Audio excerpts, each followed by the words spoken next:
Hello. Make yourself comfortable, and I'll tell you about Ukraine. But first, subscribe to the channel and help us reach our first 1,000 subscribers. So, are you ready? Then let's begin. The first historically recorded name of the territory of modern Ukraine found in written sources was the land of Rus. Between the 10th and 13th centuries, this name was used in two meanings. In a narrow sense, it referred to the core of the political community, the Middle Dnipro region. In a broader sense, it described all territories that were initially subordinate to Kyiv and later gravitated toward it. The tradition of identifying with the land of Rus, which lasted for more than 400 years, did not disappear even after the political unity of this state collapsed. Only the Kingdom of Galicia-Volhynia, after becoming part of the Kingdom of Poland as a personal domain of the king, was officially referred to from the early 15th century as the Ruthenian voivodeship. In the first half of the 14th century, the Ecumenical Patriarchate of Constantinople introduced the terms Micro-Rosia, Little Rus, and Megale-Rosia, Great Rus. These names were used to distinguish between the older Kyivan ecclesiastical center and the newer one that had emerged in Moscow. In a church administrative sense, Little Rus referred to the Orthodox diocese located in the Ukrainian lands. From the official documents of Constantinople, this expression entered church writings in the late 14th century and became a ceremonial synonym for the Orthodox lands of Ukraine within the Kingdom of Poland and the Grand Duchy of Lithuania. Later, in the late 17th and early 18th centuries, the term gradually came to be associated with the territory of the Cossack state and eventually replaced its earlier name, Ukraine, in official usage. On Western European maps, the lands of the former northeastern principalities were consistently labeled Muscovia. In contrast, the territories of the former Chernihiv, Kyiv, and Galician, Volhynian principalities, considered the original or Mother Rus, were usually marked as Russia or Ruthenia, and from the 16th century sometimes also as Roxolania. At the same time, beginning in the 16th century, and especially after the Union of Lublin, the name Ukraine began to be used increasingly alongside the older term Rus. This name also appears in some foreign documents, including student lists from the Sorbonne University. Like the earlier term land of Rus, the word Ukraine was also used in two meanings. In a specific geographic sense, it referred to the Dnipro region. In a broader sense, it served as a synonym for the entire Ukrainian cultural and historical space. Finally, the name Ukraine was firmly and legally established in the early 20th century during the time of the Ukrainian People's Republic. The history of the lands that today form Ukraine begins long before the emergence of written records. Archaeological evidence demonstrates that humans have inhabited these territories for hundreds of thousands of years. The earliest traces of human presence date to the Paleolithic era, when prehistoric communities lived as hunter-gatherers and gradually adapted to changing climates and landscapes. One of the earliest known archaeological sites in present-day Ukraine is located near the village of Korolevo in the Transcarpathian region. Excavations conducted during the 20th century revealed stone tools that researchers attribute to early humans who lived in the region approximately 1 million years ago. These findings suggest that the territory of modern Ukraine formed part of a broad migration zone through which early human populations moved across Eurasia. During the Lower Paleolithic period, early humans used simple stone tools made primarily from flint and other local materials. These tools were designed for cutting, scraping, and processing animal remains. The presence of such artifacts indicates that early populations hunted large animals and gathered edible plants in the forest and steppe landscapes of Eastern Europe. Over thousands of years, climatic changes repeatedly reshaped the environment of the region. Glacial periods brought colder conditions and altered vegetation patterns. During warmer intervals, forests expanded across much of the territory. These environmental changes influenced the migration routes and settlement patterns of prehistoric populations. By the Middle Paleolithic period, which is generally associated with Neanderthal populations, archaeological evidence shows a wider distribution of human activity across the lands of present-day Ukraine. Sites discovered in Crimea, the Dnipro Basin, and the Donets region demonstrate that human groups occupied caves, river valleys, and open steppe areas. Stone tools from this period became more specialized and indicate more advanced techniques of production. One of the most significant Middle Paleolithic sites is located in the Crimean Peninsula. Excavations in caves such as Kyivan revealed skeletal remains and tools associated with Neanderthal communities. These findings confirm that Neanderthals lived in the region for tens of thousands of years and adapted to the steppe and mountainous environments of the northern Black Sea area. During the Upper Paleolithic period, which began approximately 40,000 years ago, anatomically modern humans appeared in the region.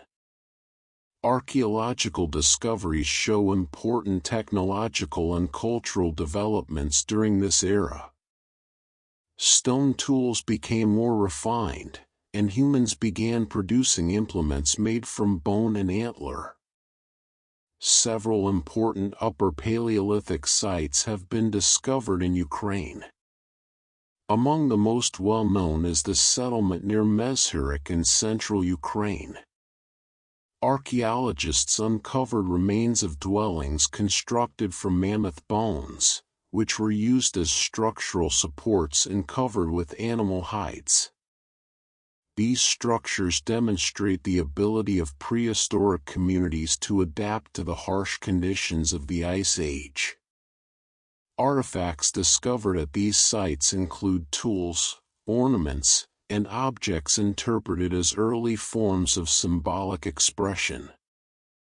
For example, small carvings made from ivory and bone have been found in several Upper Paleolithic settlements.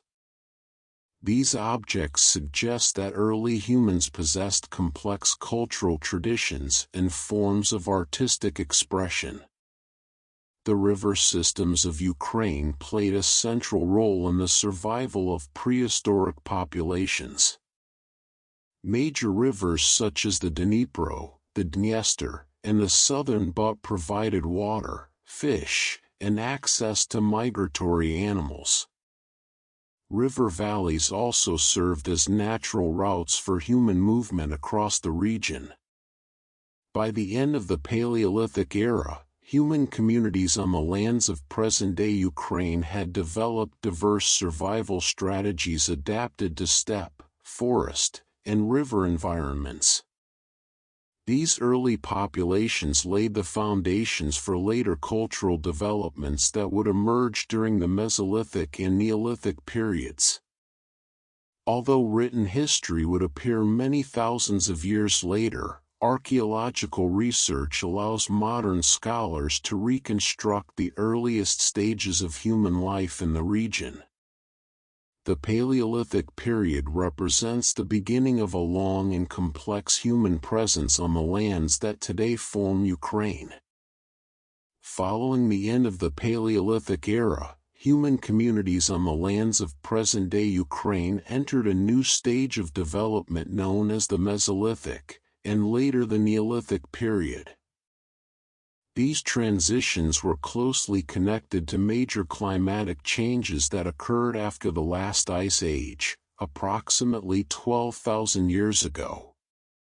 As glaciers retreated, the environment of Eastern Europe gradually became warmer and more stable, creating favorable conditions for new forms of economic activity. During the Mesolithic period, human populations adapted to the changing natural landscape. Forests expanded across large parts of the region, while steppe zones remained in the south. Rivers, lakes, and wetlands became important ecological zones that supported diverse forms of life. Archaeological evidence indicates that communities increasingly relied on fishing, hunting smaller animals, and gathering plant resources. Stone tools from the Mesolithic period show significant technological advancement compared to earlier periods. Microliths, which are small, carefully shaped stone blades, became widely used. These tools were often combined into composite implements such as arrows, spears, and cutting instruments. The development of such tools reflects a more efficient use of natural resources and more specialized forms of subsistence. Archaeological sites from the Mesolithic period have been discovered along major river systems, including the Dnipro, the Desna, and the Siversky Donets. These locations indicate that river valleys remained central to human settlement. Seasonal mobility was still characteristic of these communities, but evidence suggests that some groups began to establish more stable and repeated settlement patterns. The transition to the Neolithic period marked one of the most significant turning points in human history. This period is associated with the gradual adoption of agriculture and animal domestication. While the process did not occur simultaneously across all regions, archaeological data show that by the 6th millennium BCE, farming practices had begun to spread into parts of what is now Ukraine. The Neolithic way of life introduced fundamental changes to human society. Instead of relying exclusively on hunting and gathering, communities began cultivating crops such as wheat and barley. They also domesticated animals, including cattle, sheep, and goats. These developments led to more permanent settlements and a more predictable food supply. One of the defining characteristics of the Neolithic period is the appearance of pottery. Ceramic vessels were used for cooking, storage, and transportation of food. The styles and decorations of pottery vary across different regions and cultures, allowing archaeologists to identify and classify distinct cultural groups. Neolithic settlements in Ukraine have been identified in various regions, including the forest steppe zone and along river valleys. Excavations reveal dwellings constructed from wood and clay, often arranged in small clusters. These settlements indicate a shift toward more organized and sedentary forms of life. Another important aspect of the Neolithic period is the development of social structures. As communities became more settled, differences in material culture and burial practices suggest the emergence of social distinctions. Archaeological evidence, including grave goods and settlement organization, indicates increasing complexity in social relations. Trade and exchange also became more significant during this period. Materials such as flint, obsidian, and shells were transported over long distances, suggesting the existence of early exchange networks. These interactions contributed to the spread of technologies and cultural practices across different regions. The Neolithic period on the lands of present-day Ukraine was not uniform.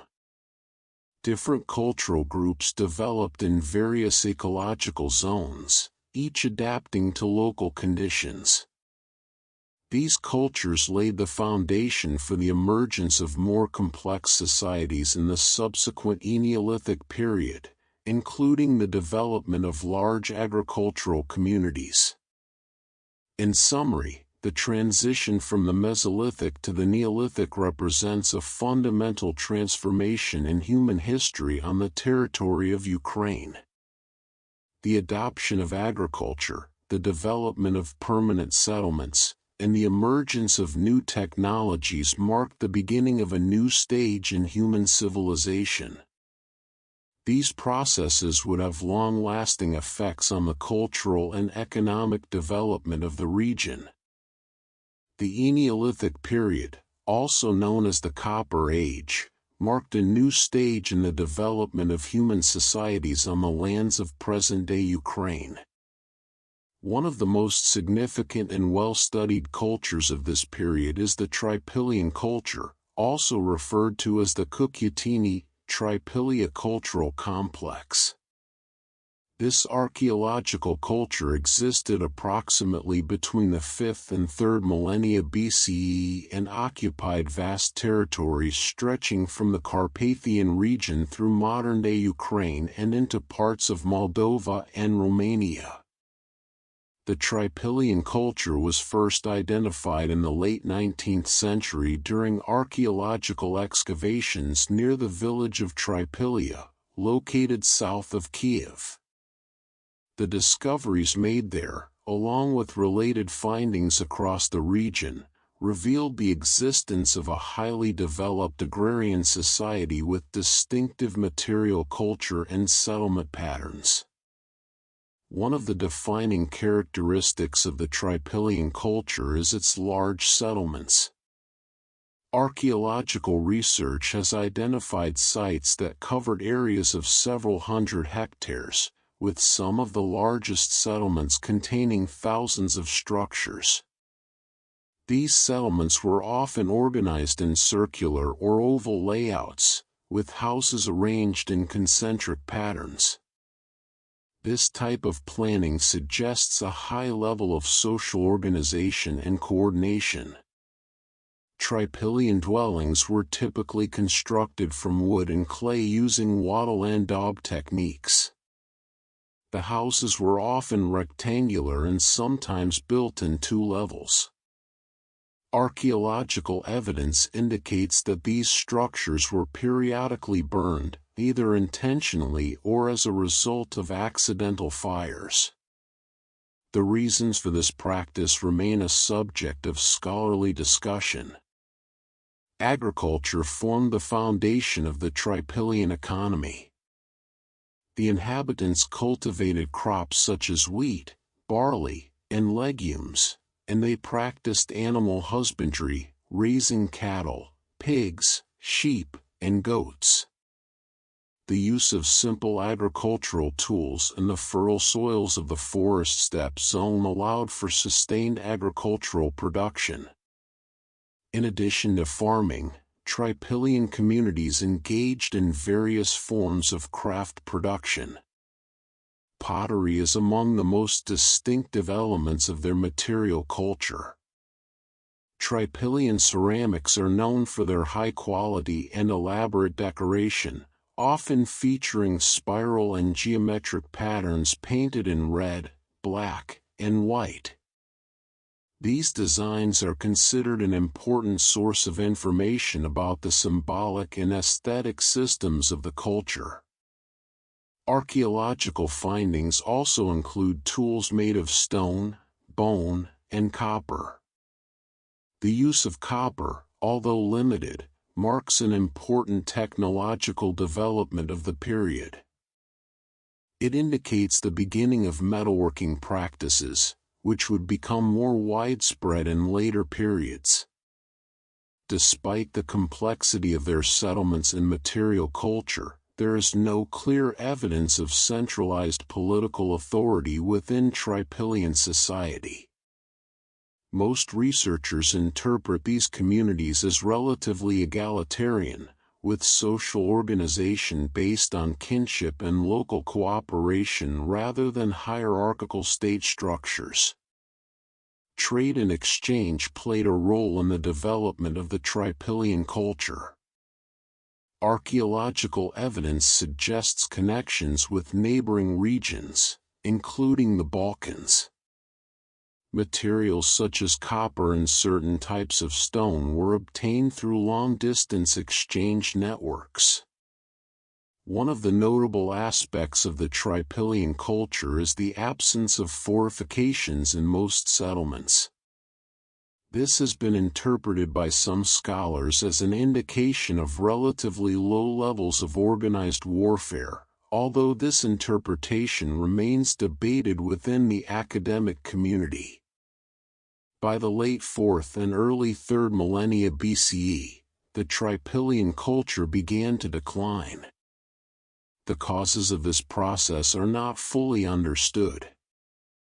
Proposed explanations include environmental changes, soil depletion due to intensive agriculture, and possible migrations or interactions with steppe populations.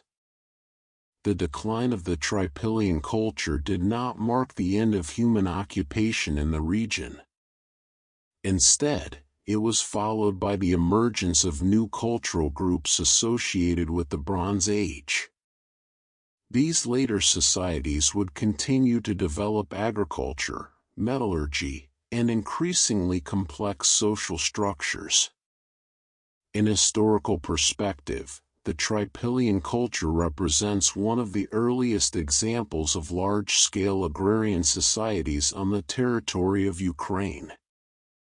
Its settlements, technologies, and material culture provide valuable insight into the processes of early social and economic development in Eastern Europe. During the Bronze Age and early Iron Age, the lands of present-day Ukraine became part of a vast and dynamic region known as the Eurasian steppe. This expansive zone, stretching from Eastern Europe to Central Asia, was inhabited by various nomadic and semi-nomadic peoples whose ways of life differed significantly from the settled agricultural communities of earlier periods. The steppe environment, characterized by open grasslands and limited forest cover, was well suited to pastoralism. As a result, many of the populations that inhabited the region relied on herding animals such as cattle, sheep, and horses. The domestication and use of the horse played a particularly important role in shaping the mobility and military capabilities of these groups. Among the earliest known cultures of the Bronze Age in the region are the Yamnaya and Catacomb cultures. Archaeological evidence indicates that these societies practiced pastoralism and developed burial traditions that included the construction of kurgans, or burial mounds. These kurgans, which remain visible in many parts of Ukraine today, provide valuable information about social organization, rituals, and material culture. The transition to the Iron Age brought further changes to the region. One of the most prominent groups associated with this period is the Sumerians, who are mentioned in ancient Near Eastern sources. Although archaeological identification of the Sumerians remains complex, they are generally understood to have been among the early nomadic populations of the Pontic steppe. By the 7th century BCE, the Scythians had become the dominant power in the steppe regions north of the Black Sea. Ancient Greek historians, including Herodotus, provided detailed accounts of Scythian society, although these descriptions must be critically evaluated. Archaeological findings, particularly from burial mounds, confirm that the Scythians possessed a complex and highly developed culture. Scythian society was based on a combination of nomadic pastoralism and, in some regions, sedentary agriculture. Their economy included animal husbandry, trade, and warfare. The Scythians are especially known for their skill in horseback riding and archery, which made them formidable opponents in military conflicts. Burial sites associated with the Scythians have yielded numerous artifacts, including weapons, jewelry, and objects made of gold. These findings demonstrate a high level of craftsmanship and suggest the existence of social stratification, with elite individuals receiving elaborate burials. In addition to the Scythians, other groups such as the Sarmatians later inhabited the steppe regions. The Sarmatians gradually replaced the Scythians as a dominant force between the 3rd century BCE and the early century CE. Like their predecessors, they were skilled horsemen and maintained a nomadic or semi-nomadic way of life. The interaction between steppe nomads and settled populations played a crucial role in the historical development of the region. These interactions included trade, cultural exchange, and military conflict. The steppes served not only as a homeland for nomadic peoples but also as a corridor connecting different civilizations across Eurasia. The northern Black Sea region became an important zone of contact between the nomadic world and the civilizations of the Mediterranean. Goods, technologies, and cultural influences moved across this region, linking the steppe with distant areas. Despite their mobility, nomadic societies developed complex social structures and cultural traditions. Archaeological evidence, including burial practices and artistic styles, reveals a rich cultural heritage that contributed to the broader history of Eurasia. The period of steppe nomads represents a significant phase in the history of the lands of present-day Ukraine. It reflects the interaction between environment, economy, and culture, and it set the stage for later historical developments, including the arrival of new populations and the expansion of connections with the ancient world. Beginning in the 7th century BCE, the northern coast of the Black Sea became part of a broader process of Greek colonization. This movement, driven by economic, demographic, and political factors within the Greek world, led to the establishment of numerous colonies along the coastline. These settlements became important centers of trade, cultural exchange, and interaction between the Mediterranean and the populations of the Eurasian steppe.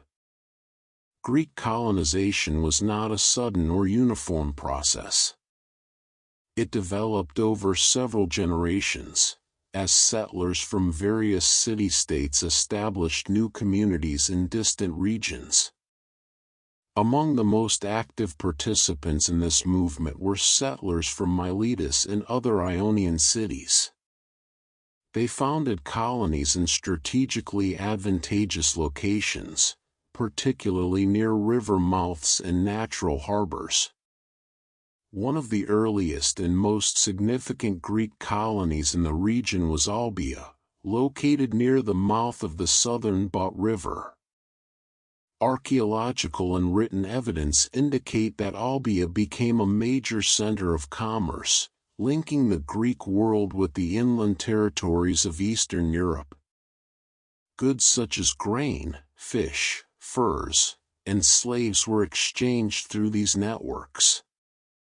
Another important colony was Chersonesus, situated in the southwestern part of Crimea. This settlement developed into a well-organized polis with urban planning, fortifications, and civic institutions characteristic of Greek city-states. Excavations reveal public buildings, residential areas, and defensive walls that illustrate the structured nature of life in the colony. Panticapaeum, located on the Kerch Peninsula, became the capital of the Bosporan Kingdom. This state emerged as a political entity that combined Greek and local elements. The Bosporan Kingdom played a key role in regional trade and maintained relations with both Greek cities and nomadic populations of the steppe.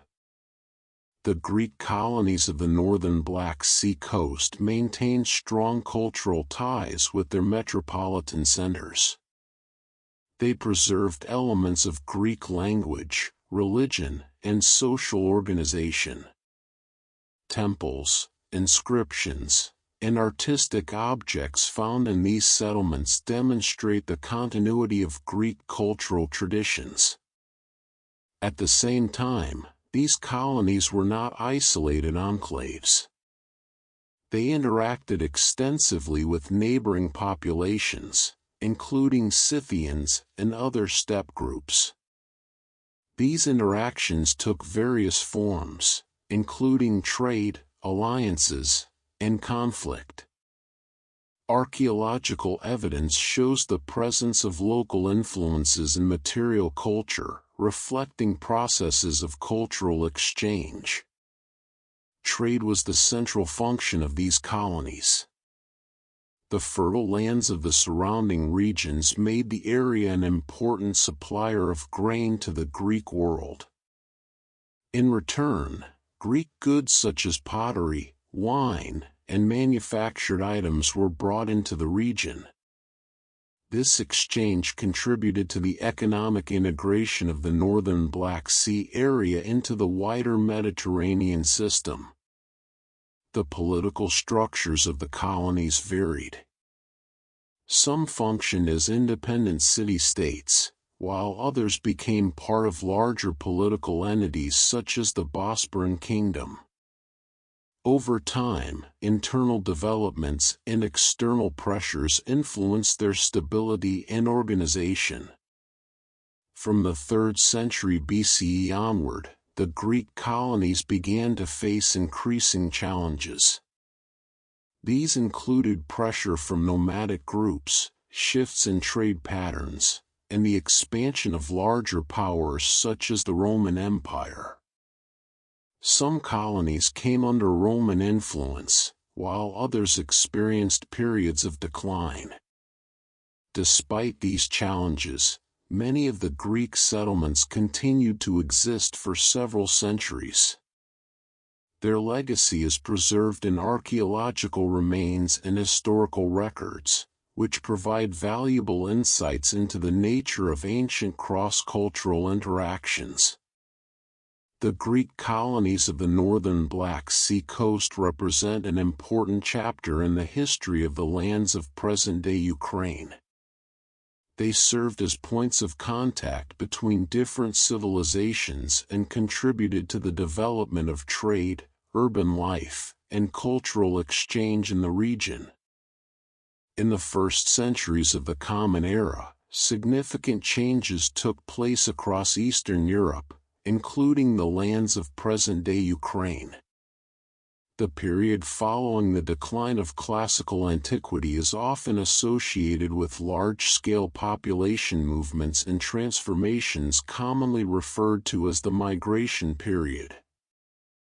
Within this broader context, the early Slavs began to emerge as a distinct cultural and linguistic group.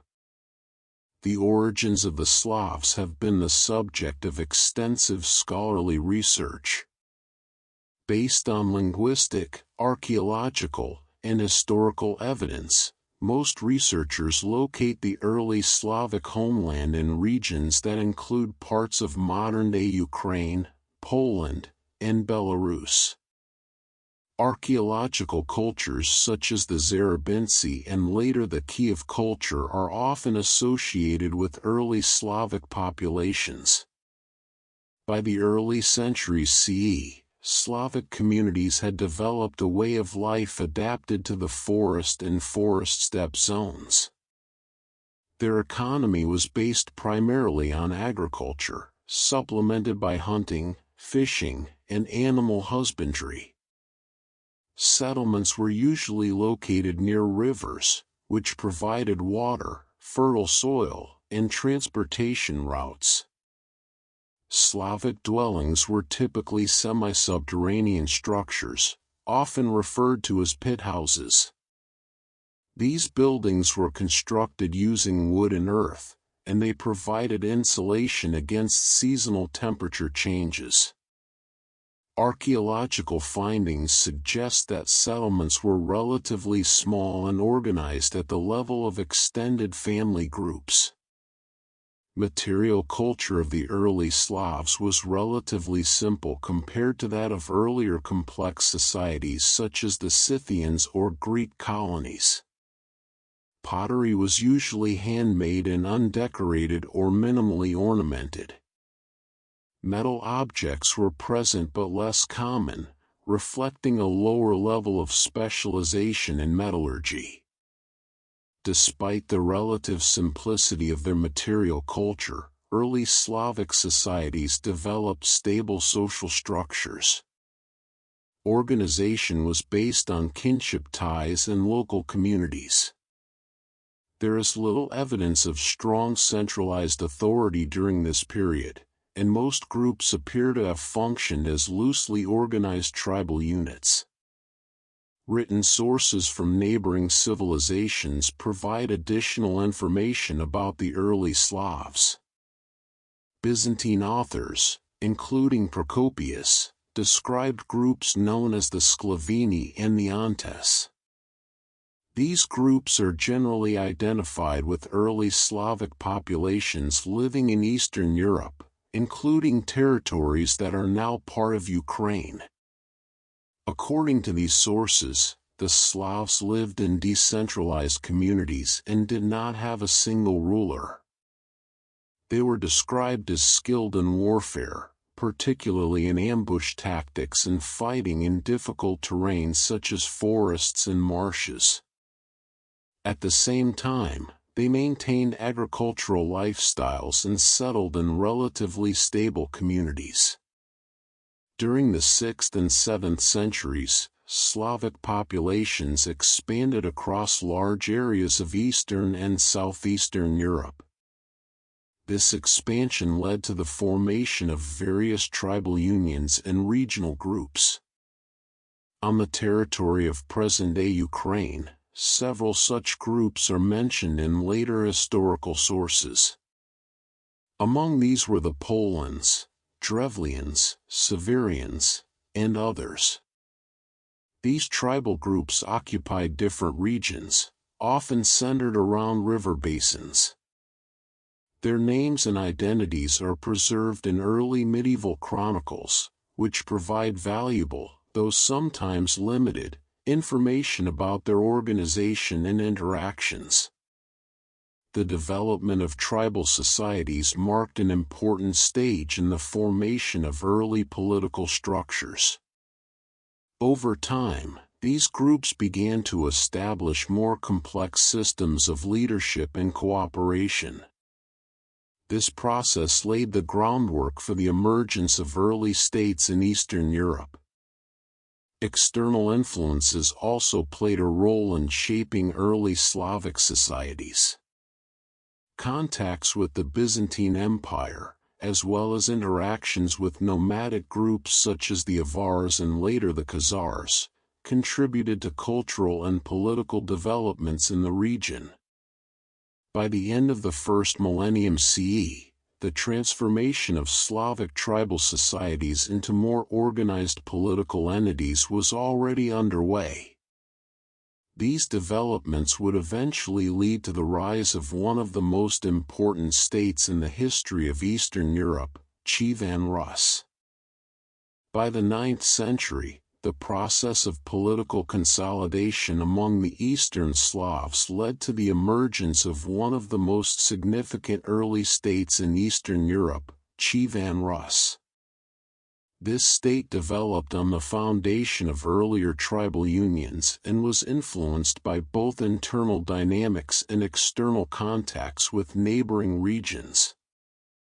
The origins of Kyivan Rus are closely connected to the development of trade routes linking the Baltic Sea with the Black Sea and the Byzantine Empire. One of the most important of these was the route from the Varangians to the Greeks, which followed river systems such as the Dnipro. These routes facilitated the movement of goods, people, and cultural influences. According to early medieval chronicles, particularly the Primary Chronicle, the formation of political authority in the region involved the participation of Varangians, or Norse groups, who were invited to rule over local populations. The figure of Rurik is traditionally associated with the beginning of dynastic rule in the region.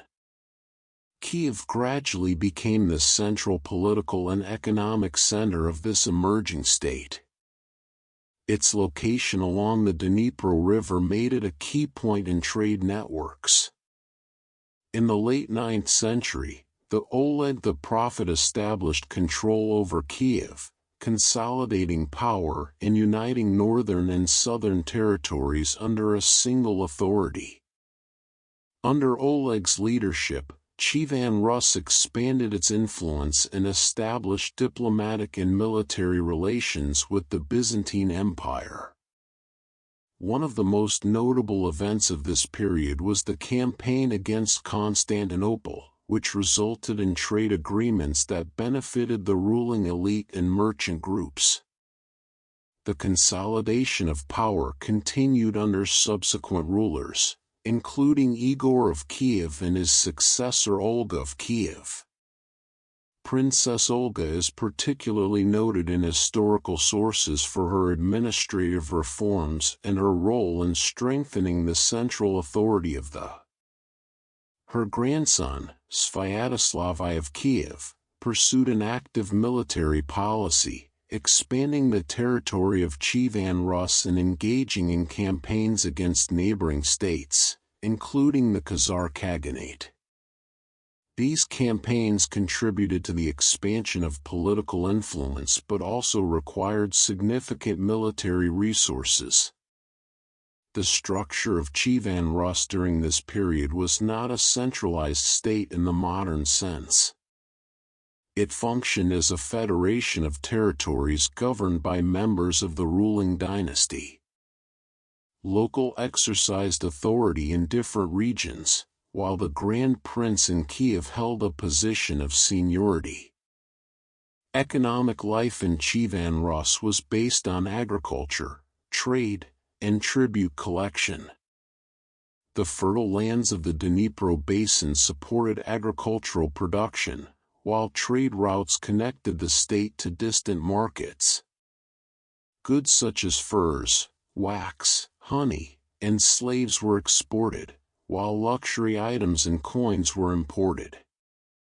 The emergence of Kyivan Rus marked a transition from tribal organization to early statehood. Political authority became more structured, and mechanisms of governance began to develop. At the same time, social differentiation increased, with the formation of a ruling elite and dependent populations. Cultural influences from neighboring civilizations played a significant role in shaping the development of Kyivan Rus. Contacts with the Byzantine Empire introduced new elements of political organization, religion, and culture. These influences would become particularly important in the next stage of development. By the late 10th century, Kyivan Rus had established itself as a major political entity in Eastern Europe. Its control over key trade routes, its expanding territory, and its growing political structures laid the foundation for further development, including the adoption of Christianity and the flourishing of culture and law. By the late 10th and early 11th centuries, Kyivan Rus reached a stage of significant political consolidation and cultural development. This period is most closely associated with the reigns of Holodomor the Great and Yaroslav the Wise, whose policies shaped the institutional, religious, and legal foundations of the state. One of the most consequential events in the history of Kyivan Rus was the adoption of Christianity as the official religion in 988. This decision, attributed to Holodomor the Great, followed a period of diplomatic engagement with the Byzantine Empire. According to primary sources, including the Primary Chronicle, the prince accepted baptism and subsequently initiated the Christianization of his realm. The adoption of Christianity had far-reaching implications. It integrated Kyivan Rus into the broader Christian world and strengthened its diplomatic and cultural ties with Byzantium. At the same time, it contributed to the consolidation of political authority by providing a unifying ideological framework. The process of Christianization was gradual and uneven. While urban centers such as Kyiv became early centers of ecclesiastical organization, rural areas retained elements of pre-Christian beliefs for an extended period. Nevertheless, the establishment of a church hierarchy, including metropolitan authority in Kyiv, marked a significant institutional development. The reign of Yaroslav the Wise represents a period of further consolidation and cultural growth. Under his rule, Kyivan Rus expanded its diplomatic connections with European states through dynastic marriages. These alliances linked the ruling dynasty with royal families across Scandinavia, Central Europe, and Byzantium. Yaroslav is also associated with the development of legal structures. The compilation known as Ruska Pravda represents one of the earliest known legal codes in Eastern Europe. This body of law regulated social relations, property rights, and legal procedures, reflecting a move toward more formalized governance. Urban development advanced significantly during this period.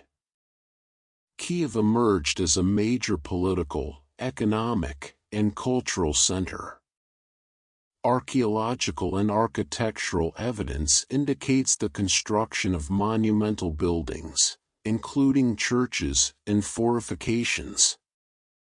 One of the most notable examples is St. Sophia Cathedral in Kyiv, which reflects Byzantine architectural influence and local adaptation. Education and literacy also expanded following the adoption of Christianity. The introduction of the Church Slavonic written tradition facilitated the spread of religious texts and administrative documentation. Monasteries became centers of learning, manuscript production, and cultural preservation. The Primary Chronicle, compiled in the early 12th century and traditionally associated with Nestor the chronicler, provides important, though critically assessed, information about this period. It reflects both historical events and the ideological perspectives of its authors. Despite these achievements, Kyivan Rus remained a politically complex and decentralized entity. Power was distributed among members of the ruling dynasty, and succession practices often led to internal conflicts. The system of lateral succession, in which power passed between brothers before moving to the next generation, contributed to political instability. Regional centers such as Chernihiv, Pereyaslav, and Novgorod played important roles within the political structure. These cities were governed by princes who were part of the broader dynastic network. Their relationships with Kyiv varied depending on political circumstances. Economic life continued to be based on agriculture, tribute, and trade. The state maintained connections with international trade routes, although changes in geopolitical conditions gradually affected the importance of certain pathways, including the route from the Varangians to the Greeks. By the mid-11th century, Kyivan Rus had reached a high point in its political and cultural development. However, underlying structural challenges, including dynastic fragmentation and shifting trade dynamics, would increasingly affect its stability in the following centuries. By the early 13th century, Kyivan Rus faced increasing internal fragmentation and external pressures. The political system, based on dynastic rule and divided authority among regional princes, had weakened the unity of the state. At the same time, new forces were emerging on the eastern borders of Europe. The expansion of the Mongol Empire, established under Genghis Khan, created one of the largest contiguous empires in world history. Following the consolidation of power in Central Asia, Mongol armies began advancing westward, reaching the eastern borders of the former Rus territories. The first major between the Mongols and the Rus principalities occurred in 1223 at the Battle of the Khalkha River. A coalition of Rus princes, together with Cuman forces, confronted the Mongol army. Despite their numerical strength, the Allied forces were decisively defeated. This battle revealed the effectiveness of Mongol military strategy but did not immediately result in permanent occupation. A full-scale invasion began in 1237 under the Vbata Khan, a grandson of Genghis Khan. The Mongol forces systematically advanced through the territories of the Rus principalities, capturing and destroying major urban centers. Cities such as Ryazan and Vladimir were among the first to fall. In 1240, the Mongol army reached Kyiv, one of the most important political and cultural centers of Eastern Europe. After a siege, the city was captured and suffered extensive destruction. Archaeological and written sources indicate significant loss of population and infrastructure, marking a turning point in the history of the region. Following the conquest, the Mongols established control over much of the former territory of Kyivan Rus.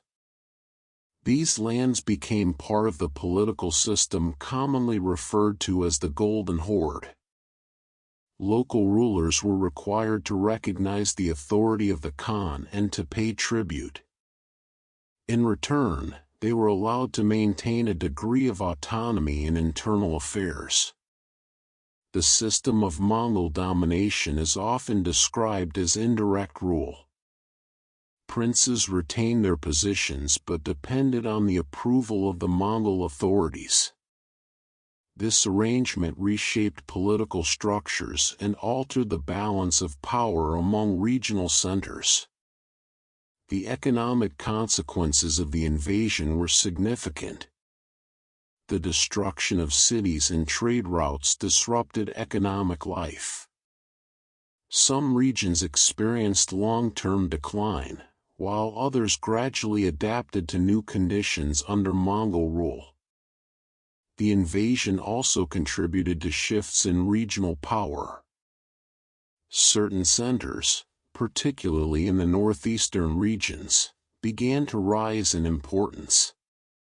At the same time, southwestern territories, including those corresponding to parts of modern Ukraine, developed under different political influences. the Mongol presence did not result in complete cultural isolation. Trade routes connecting east and west continued to function, facilitating the exchange of goods and ideas across Eurasia. However, the political fragmentation of the former Rus territories became more pronounced. In historical perspective, the Mongol invasion represents a major transformation in the development of Eastern Europe. It marked the end of Kyiv's role as the central political authority of the Rus lands and initiated a new period characterized by regional divergence. Despite the scale of destruction, the political and cultural traditions of Kyivan Rus did not disappear. They continued to evolve in different regional contexts, influencing the subsequent development of states and societies across Eastern Europe. Following the decline of Kyiv as the political power after the Mongol invasion, several regional centers continued the political and cultural traditions of Kyivan Rus. Among them, the Galician, Volhynian Principality emerged as one of the most significant successor states in the southwestern territories. This political entity was formed through the principalities of Halych and Volhynia at the end of the 12th century. The process of consolidation is most closely associated with the rule of Roman Mstislavic, who united these lands and established a stronger centralized in the region. The principality reached its height under the reign of Danilo Romanovich, also known as Daniel of Galicia. His rule in the first half of the 13th century was marked by efforts to political authority, develop urban centers, and maintain independence under challenging geopolitical conditions. Danilo Romanovich pursued an active foreign policy. He sought alliances with European powers, including Hungary and Poland, in order to counterbalance the influence of the Mongol Golden Horde. In 1253, he was crowned as king by a papal legate, an event that reflected diplomatic with the Latin Christian world. Despite this recognition, the principality remained under pressure from the Golden Horde. Like other regional rulers, Danilo was compelled to acknowledge Mongol supremacy to a certain extent, while attempting to preserve internal autonomy and strengthen his. The Galician, Volhynian Principality became an important center of political continuity. It preserved elements of the administrative, legal, and traditions of Kyivan Rus. Urban development continued, and cities such as Halych, Holodomor, and Lviv played significant roles as political and economic hubs. The foundation of Lviv, traditionally attributed to Danilo Romanovich, illustrates the strategic development of new urban centers. These cities were integrated into regional and international trade networks, connecting the principality with Central and Eastern Europe. The cultural life of the principality also reflects continuity and adaptation. Chronicles, including the Galician, Volhynian Chronicle, provide important historical information about the political events of the period. These sources, while requiring critical interpretation, contribute to the understanding of regional developments. The political structure of the principality combined elements of dynastic rule with the influence of local elites. Boyar groups played a role in governance, sometimes supporting and at other times challenging princely authority. This interaction shaped the internal political dynamics of the state. By the late 13th and 14th centuries, the principality began to weaken due to internal divisions and external pressures. Competing interests of neighboring states, particularly the Kingdom of Poland and the Grand Duchy of Lithuania, led to the incorporation of its territories into these political entities. Despite its eventual decline, the Galician, Volhynian Principality occupies an important place in the history of the Ukrainian lands. It represents of political continuity after the fall of Kyiv and contributed to the preservation and transmission of the political heritage of Kyivan Rus. By the 14th century, the political landscape of Eastern Europe had undergone significant transformation. Following the decline of the Galician, Volhynian Principality and the weakening of Mongol influence, the territories of present-day Ukraine became increasingly integrated into two major political entities, the Grand Duchy of Lithuania and the Kingdom of Poland. The expansion of the Grand Duchy of Lithuania into the lands of former Kyivan Rus began in the 14th century. Lithuanian rulers incorporated large territories, including Kyiv, Chernihiv, and Volhynia. This expansion was achieved through a combination of military campaigns and political agreements with local elites. One of the defining characteristics of Lithuanian rule was its relatively flexible administrative approach. Local legal traditions were preserved, and the Ruthenian language continued to be used in official administration. This continuity allowed the preservation of institutional practices that had developed during the period of Kyivan Rus. At the same time, Western regions, particularly Galicia, were incorporated into the Kingdom of Poland. This process introduced new legal frameworks, social structures, and cultural influences associated with Central and Western Europe. The spread of Roman Catholicism and the integration of local elites into the Polish political system became defining features of this period. The political relationship between Lithuania and Poland evolved gradually. A key moment occurred in 1385 with the Union of Krów. This agreement established a dynastic union between the two states, linking them under a single ruler while maintaining separate political institutions. Further integration took place in 1569 with the Union of Lublin, which created the Polish-Lithuanian Commonwealth. As a result, a significant portion of Ukrainian lands, including Kyiv and Volhynia, was transferred from Lithuanian to Polish administration.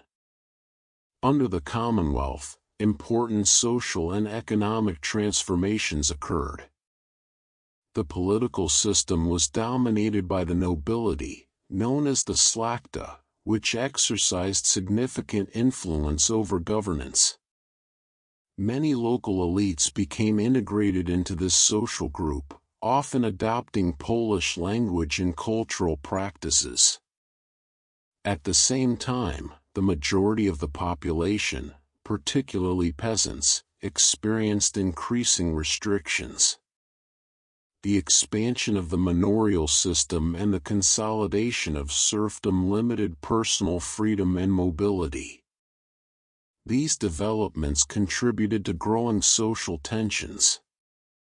Religious life in the region became more complex due to the coexistence of different confessional traditions. Orthodox Christianity remained widespread, while Roman Catholicism expanded under Polish influence.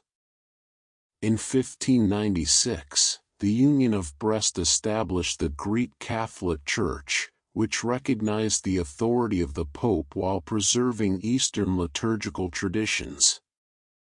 Urban development continued during this period. Cities such as Lviv, Kyiv, and Kamianets-Podilskyi became important centers of trade, craft production, and administration. Many of these cities were granted Magdeburg rights, which provided a degree of self-governance and supported the development of urban institutions. The Ukrainian lands of this period were shaped by the interaction of political authority, social hierarchy, and cultural exchange.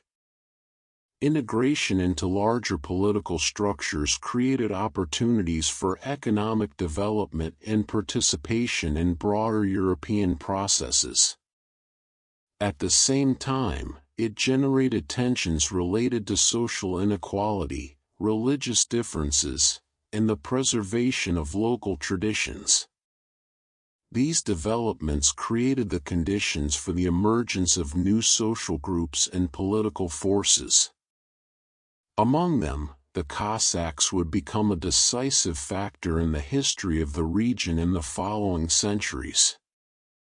By the late 15th and early 16th centuries, new social and military formations began to emerge on the southern frontier of the Ukrainian lands.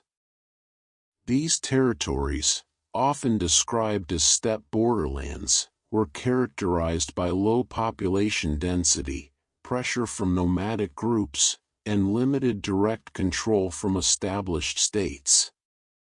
In this frontier environment, the Cossacks developed as a distinct social group. The term Cossack is generally understood to derive from a Turkic word meaning free man or adventurer.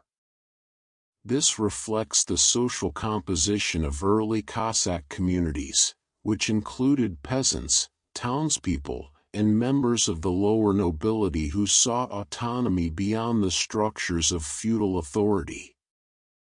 The formation of Cossack communities was closely connected to the geography of the lower Dnieper region. The river system provided natural routes for movement, trade, and military operations. The open steppe environment offered both opportunities and risks, shaping a way of life based on mobility, self-organization, and adaptation to frontier conditions. One of the most important centers of Cossack organization became the Zaporizhian Sich. This fortified settlement functioned as a military, political, and social center. Its internal structure was based on collective decision-making through general assemblies, often referred to as councils. The organization of Cossack society combined elements of egalitarian practice with strict military discipline. Leadership positions, including that of the hetman, were typically elective. This system distinguished Cossack communities from the hierarchical political structures of neighboring states. Cossack military activity extended beyond local defense. They conducted campaigns against various targets, including the Ottoman Empire and the Crimean Khanate. These operations were often carried out along river routes and across the Black Sea, demonstrating a high level of coordination and strategic mobility. At the same time, the Cossacks played a complex role in regional politics. They were at times incorporated into the military system of the Polish-Lithuanian Commonwealth, where they served as frontier troops. In other instances, they acted independently, pursuing their own military and political objectives. The relationship between the Cossacks and the authorities of the Commonwealth was frequently marked by tension. Attempts to regulate Cossack activity, including the establishment of a registered Cossack system, aimed to limit their numbers and integrate them into state structures. However, many Cossacks resisted these and sought to preserve their autonomy. Religious identity also played an important role in the development of Cossack society. The majority of Cossacks adhered to Orthodox Christianity, which became a key element of their collective identity, particularly in the context of religious diversity and conflict within the Commonwealth. By the early 17th century, the Cossacks had become a significant force in the region. Their military capabilities, organizational structures, and strategic location on the frontier made them an influential actor in the political dynamics of Eastern Europe. The rise of the Cossacks represents a major stage in the history of the Ukrainian lands. It reflects broader processes of social transformation, frontier expansion, and the emergence of new political communities. These developments would lead directly to major political events in the mid-17th century. In the mid-17th century, a major political and social upheaval transformed the Ukrainian lands. This period is associated with the uprising led by Bogdan Khmelnytsky, which began in 1648 and developed into a large-scale conflict involving multiple regional powers. The causes of the uprising were complex and developed over time. Social tensions between the Cossacks and the nobility of the Polish-Lithuanian Commonwealth played a central role. The expansion of large estates, the consolidation of serfdom, and on the rights of the Cossacks contributed to growing dissatisfaction. Religious factors also influenced the situation. The position of Orthodox Christianity within the Commonwealth, particularly after the Union of Brest, became a source of tension. Many members of the Cossack community viewed themselves as defenders of the Orthodox faith. The uprising began as a Cossack revolt but quickly expanded into a broader movement that included peasants and townspeople. Early military successes strengthened the position of Khmelnytsky and allowed the formation of a new political structure. During the course of the uprising, a Cossack state began to take shape. This political entity, often referred to as the Hetmanate, developed institutions of governance, including administrative divisions, a military organization, and systems of taxation. The leadership of Khmelnytsky combined military command with political authority. As hetman, he acted as the head of the emerging state, conducting diplomacy and organizing military campaigns. His government sought to establish stable control over territories in central and eastern Ukraine. The international context played a decisive role in the development of events. The uprising led to prolonged warfare with the Commonwealth, while also involving other powers, including the Crimean Khanate and the Tsardom of Russia. In 1654, an agreement was concluded between the Cossack leadership and the Tsardom of Russia at the Pereyaslav Council. This agreement established a political alliance, the terms and interpretation of which remain subjects of historical debate. It marked a significant shift in the geopolitical orientation of the Cossack state. The following years were marked by continued conflict and political instability. The region experienced a period often referred to as the Ruin, characterized by internal divisions, alliances, and ongoing warfare among competing powers.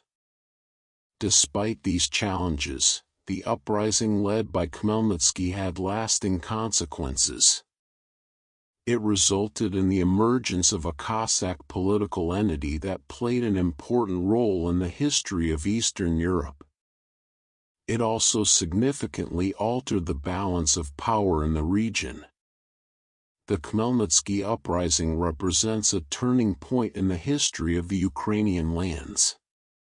It reflected deep social, political, and religious tensions and led to the formation of new political structures that would influence subsequent developments for decades. By the late 18th century, the political map of Eastern Europe underwent another major transformation. As a result of the partitions of the Polish-Lithuanian Commonwealth, the majority of Ukrainian lands were incorporated into two empires, the Russian Empire and the Habsburg monarchy. The eastern and central regions, including the territories of the former Cossack Hetmanate, came under the control of the Russian Empire. During the reign of Catherine II, the institutions of the Hetmanate were gradually abolished. By the end of the 18th century, the system of Cossack self-government had been fully integrated into the imperial administrative structure. The Russian imperial government introduced a centralized system of administration. The territories were reorganized into provinces governed by imperial officials. Local elites, particularly the Cossack, were incorporated into the Russian nobility and became part of the imperial social hierarchy. At the same time, the southern regions were colonized. These developments were connected to the expansion of the empire toward the Black Sea. Economic life in the Russian-controlled territories was largely based on agriculture. The system of serfdom continued to shape social relations, particularly in rural areas. Large landowners controlled significant resources, while the peasant population faced legal and economic restrictions. Cultural policies of the Russian Empire included efforts to integrate the Ukrainian lands into a unified imperial framework. The use of the Ukrainian language in official and educational contexts was gradually limited, particularly in the 19th century. At the same time, elements of local culture and identity persisted within society. In contrast, the western Ukrainian lands, including Galicia, Bukovina, and Transcarpathia, became part of the Habsburg monarchy. These regions developed within a different political and administrative context.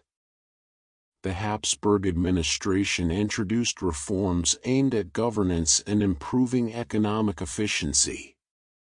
In the late 18th century, reforms under Emperor Joseph II included changes in taxation, administration, and the regulation of serfdom. The social structure in these regions remained hierarchical, but certain reforms provided limited opportunities for social mobility. Urban centers such as Lviv became important cultural and administrative hubs. One of the significant differences between the two imperial contexts was the development of national movements.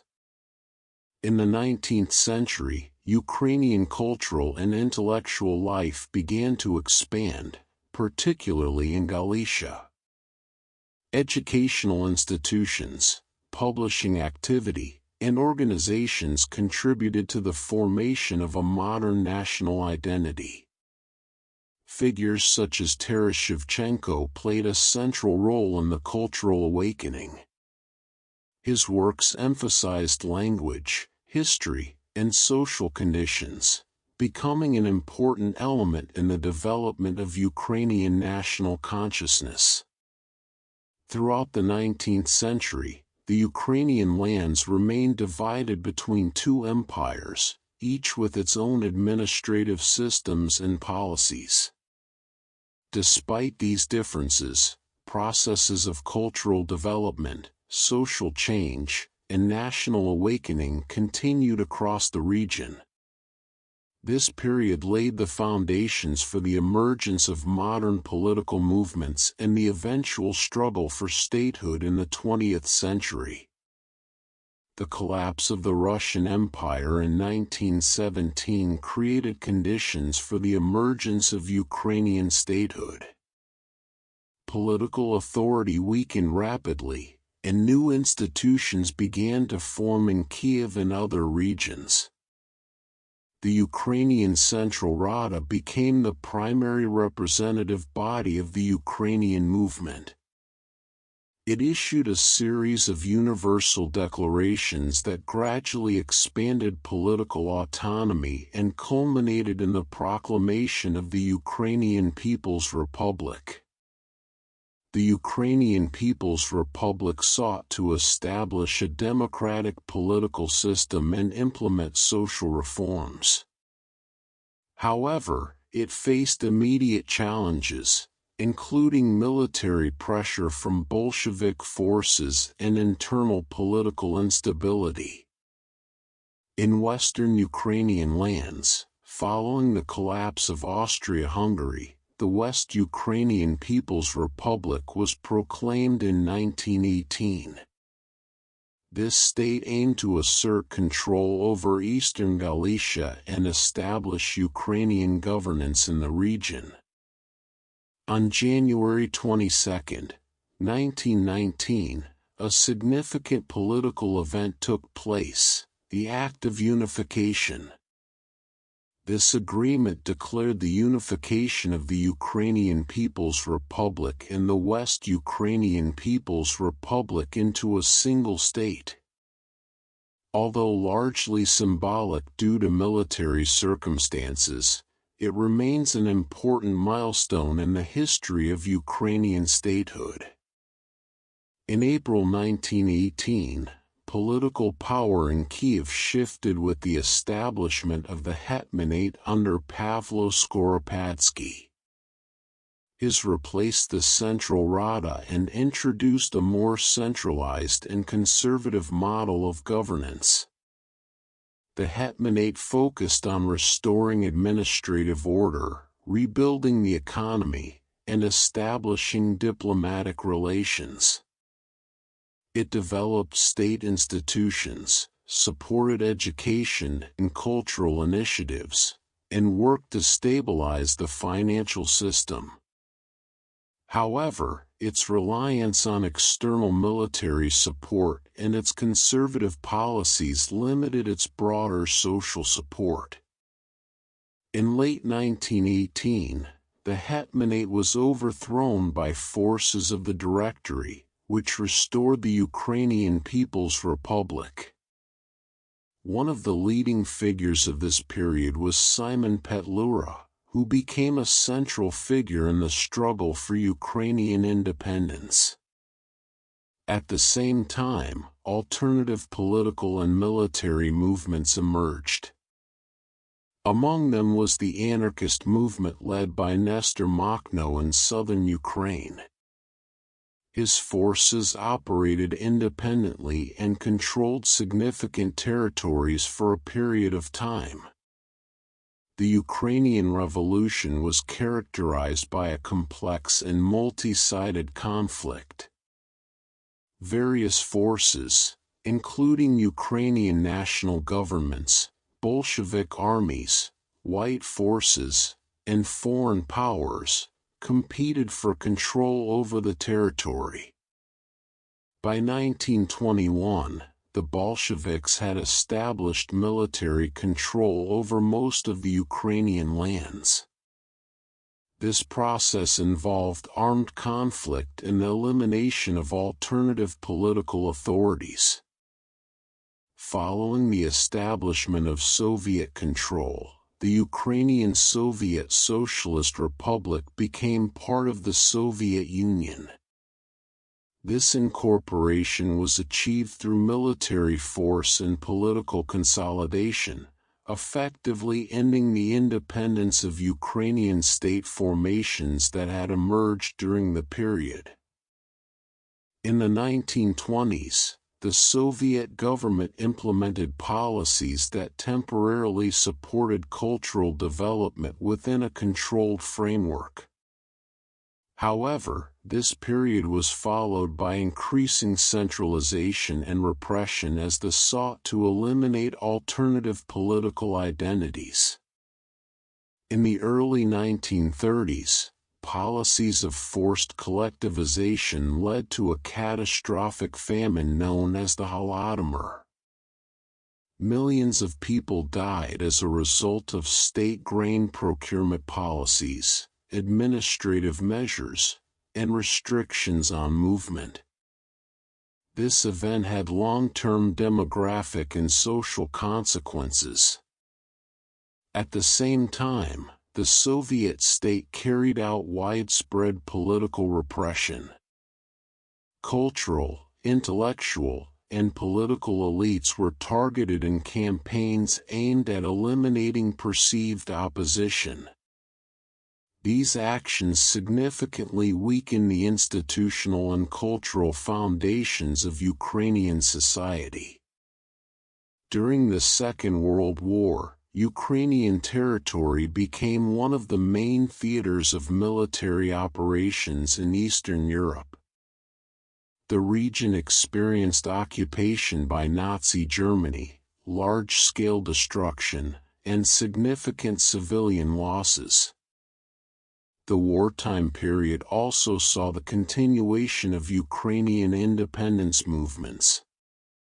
One of the key figures associated with this movement was Stepan Bandera. He was linked to the activities of the Organization of Ukrainian Nationalists, which sought to establish an independent Ukrainian state under the conditions of war.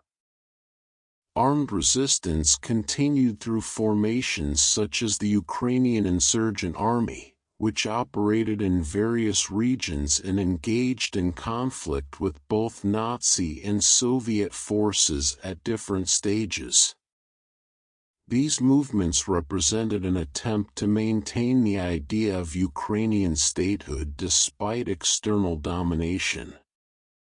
After the war, Soviet authorities re-established control over the territory and intensified efforts to suppress nationalist movements.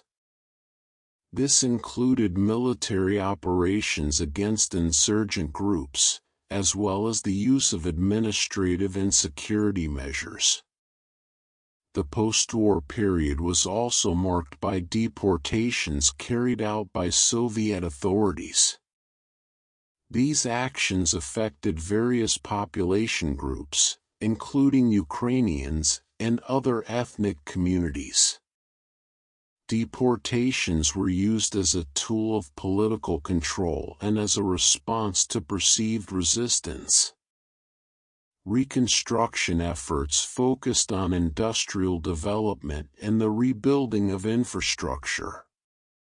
At the same time, the political system remained highly centralized, and public expression of dissent was strictly limited. The Soviet period had a lasting impact on Ukrainian society.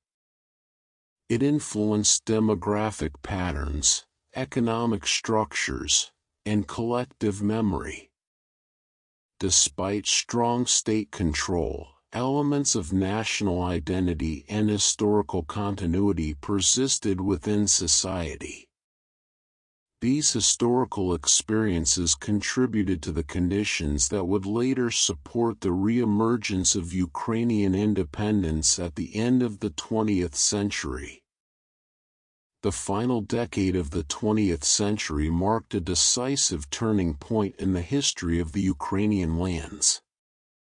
The crisis of the Soviet Union, combined with political reforms and the growth of national movements, created the conditions for the restoration of Ukrainian independence. On August 24, 1991, the Ukrainian parliament adopted the Act of Declaration of Independence. This decision was confirmed by a national referendum on December 1, 1991, when a clear majority of citizens supported independence. Ukraine emerged as a sovereign state and gained international recognition. The early years of independence were characterized by the formation of state institutions and the transition from a centrally planned economy to a market-oriented system. These transformations were complex and often difficult. The country experienced high inflation, a decline in industrial production, and significant social challenges associated with economic restructuring. In 1996, Ukraine adopted its constitution. This document established the legal foundations of a democratic state, defined the separation of powers, and guaranteed fundamental rights and freedoms. It also confirmed the sovereignty and territorial integrity of Ukraine as core principles of the state. During the 1990s and early 2000s, Ukraine pursued a multi-vector foreign policy. The government sought to maintain relations with both Western countries and the Russian Federation, while gradually expanding cooperation with European institutions. A major political crisis emerged in 2004 during the presidential election. The official results were widely disputed due to evidence of electoral fraud, lack of transparency, and administrative interference. These developments led to mass protests known as the Orange Revolution. The Orange Revolution was driven by several factors. These included dissatisfaction with corruption, concentration of political power, limited media freedom, and the lack of trust in electoral institutions. Civil society organizations, independent media, and large segments of the population mobilized in response to perceived violations of democratic procedures. Protesters gathered in central Kyiv and other cities, demanding fair elections and accountability. The movement remained largely peaceful and demonstrated a high level of civic organization. As a result of sustained public pressure and legal review, a repeat vote was conducted, leading to a different electoral outcome. The events of 2004 highlighted the growing role of civil society in Ukrainian political life. A decade later, another major wave of protests began in 2013. These events became known as the Euromaidan. The immediate cause was the government's decision to suspend preparations for the signing of an association agreement with the European Union. However, the movement quickly expanded beyond this issue. It came to represent broader demands related to governance, rule of law, human rights, and the direction of Ukraine's development. Participants expressed support for European integration and opposition to corruption and abuse of power. The protests intensified over time, particularly after the use of force against demonstrators. This escalation led to a wider mobilization across the country. Clashes between protesters and law enforcement agencies resulted in casualties and deepened the political crisis. In early 2014, the situation reached a critical point. Political authority weakened, and government structures began to lose control. In February 2014, Viktor Yanukovych left Kyiv and subsequently departed from Ukraine. His departure marked a decisive moment and led to a change in political leadership. Later in 2014, Ukraine faced a major external challenge with the annexation of Crimea by Russia and the beginning of the Russian-Ukrainian War in eastern regions of the country. These events had profound consequences for Ukraine's security, economy, and society. The Russian-Ukrainian War expanded significantly in 2022, when Russia launched a full-scale invasion of Ukraine. This marked a new and more intense phase of the war, involving large-scale military operations, destruction of infrastructure, and widespread displacement of civilians. The history of this war will be covered in a separate video. Despite these challenges, Ukraine has continued to function as a state and to develop its institutions. Government structures, civil society, and local communities have adapted to wartime conditions. International support has also played a significant role in sustaining Ukraine's defense and economic stability. Since 2014, Ukraine has accelerated reforms aimed at strengthening democratic governance, reducing corruption, and aligning legal and economic systems with European standards. These efforts reflect a long-term strategic orientation toward integration with European and transatlantic structures. The experience of independence has shaped a stronger sense of national identity and political participation. Ukrainian society has demonstrated a capacity for collective action and resilience in response to both internal and external challenges. The history of the Ukrainian lands, from prehistoric times to the present, reflects a continuous process of development, adaptation, and transformation. The restoration of independence in 1991 represents a key in this historical trajectory, while ongoing events continue to define the future of the state.